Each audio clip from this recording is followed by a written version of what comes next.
Hello everybody, I'm Victoria and she is Daphne. Today, in Broken Mexico, we're going to talk about mothers in search and human trafficking.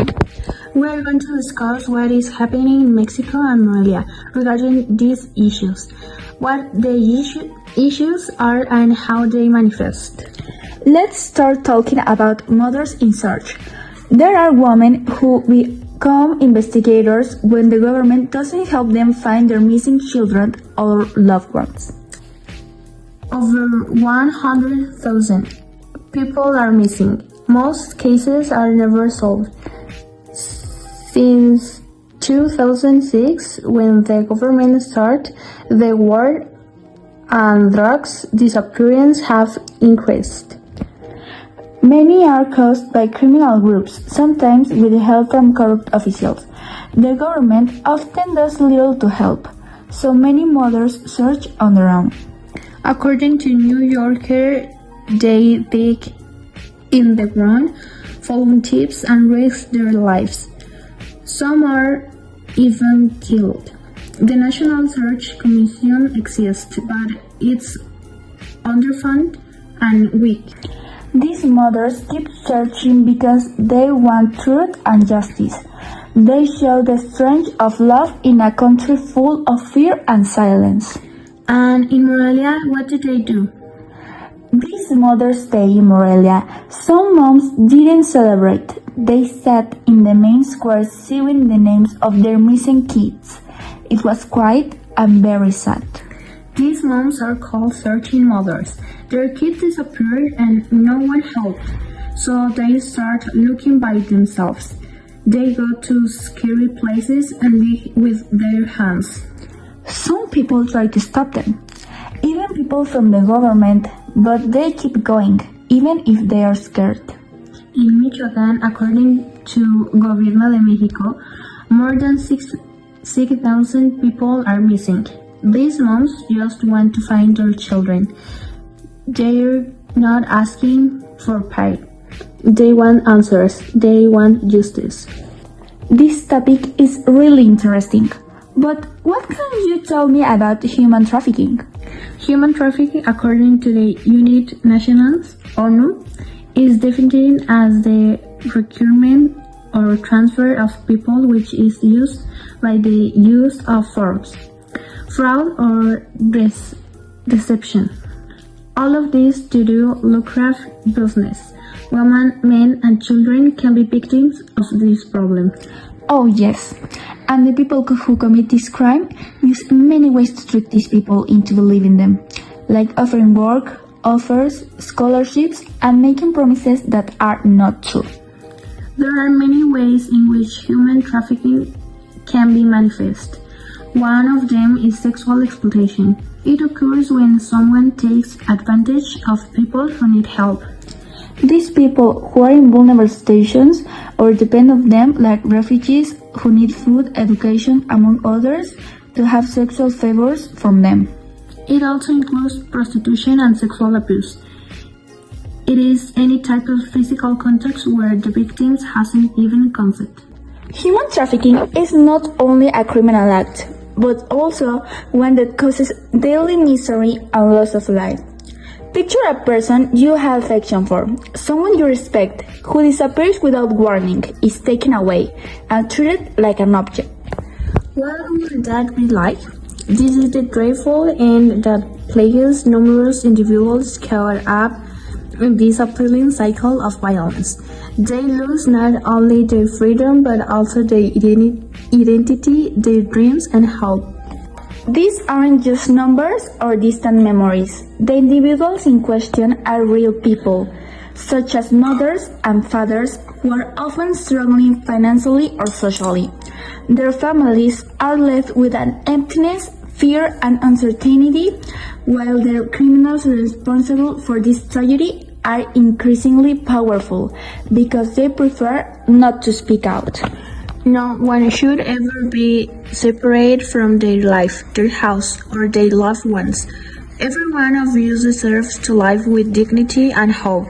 For far too many, that independence, the one so many of us take for granted and is still just a form of fantasy. But we have some control over that, starting with something small but potent: listening, learning, and taking action. We may help to stop this pain. Behind every trafficking narrative lies an actual person with a name, a life, and a soul. Searching mothers in Mexico face danger, grief, and long lines every day. Some are threatened, others attacked, and a few have even been killed for looking for their missing children. They search with their own hands, often without help, spending their savings and risking everything.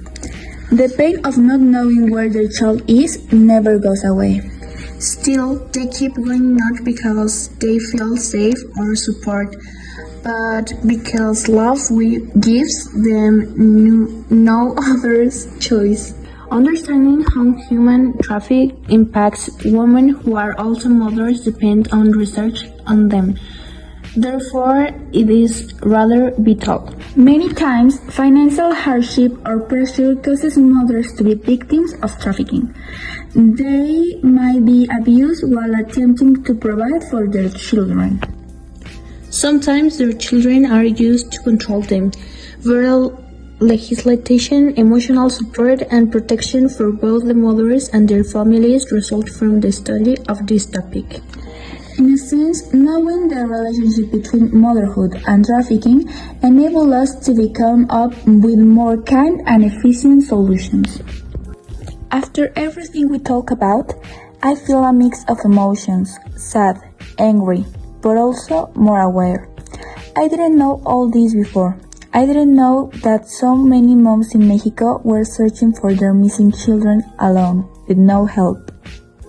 Me too. It's hard to believe that this is happening in our country and even in our city. But it's true, and we can't just stay quiet about it. No, we have to talk about it, and we also have to do something. The government should do more. They should give more money to the National Search Commission and help the searching mothers. These moms should not be alone, digging in dangerous places. And they need protection too. Some of these mothers get threats or are even killed. That is not okay. The government has to protect them and punish the people who hurt them or their families. About human trafficking, we also need stronger laws. Most of the people who do this terrible crime never go to jail. That has to change. Also, we think schools should teach us more about this. Not just big words or boring facts, but real stories and real awareness. Students should know what to look for, like fake job offers or people online pretending to be nice. Yes, if someone offers something that sounds too perfect, or if they say, "Don't tell anyone," that's a red flag. We should talk more about this with teachers and parents, and if something feels wrong, we should ask for help. And what about the people who survive trafficking? They need help too. They need a safe place to stay, food, therapy, and support so they can start again. Just because they've been through so much, we shouldn't just forget about them. They need to know that they are not alone and that people care.